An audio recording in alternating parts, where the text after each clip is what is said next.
ពលរដ្ឋយល់ច្បាប់ប្រជានេសាទគ្រប់គ្នាក្រសួងកសិកម្មយកចិត្តទុកដាក់អាជ្ញាធរដឹកនាំគ្រប់ឆ្នាំអង្គភិរៈរួមថែការពារបងក្រើបបាត់ល្បឹងតាន់ពេលវេលាស្ម័គ្រកាយរួមចិត្តការពារជីវៈមច្ឆាទាំងអស់អោក្រចេះទេសចរខ្ញុំអើយមេកងអូមត្រើយជីវៈជុំរំកោះព្រំចារីបងអួតសំរងឆ្នេរខ្សាច់ផងវត្តសងក្បងក្បែរម្លប់ព្រឹកសា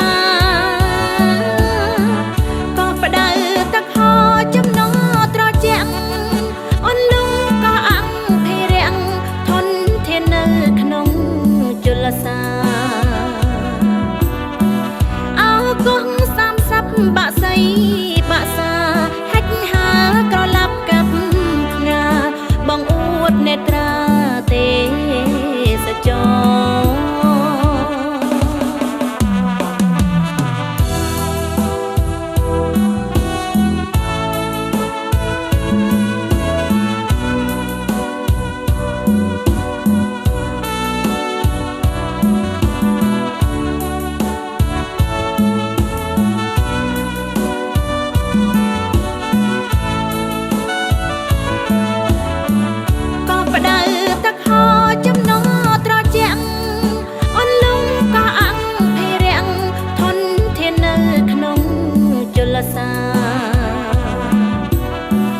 អោកង30បាក់សៃ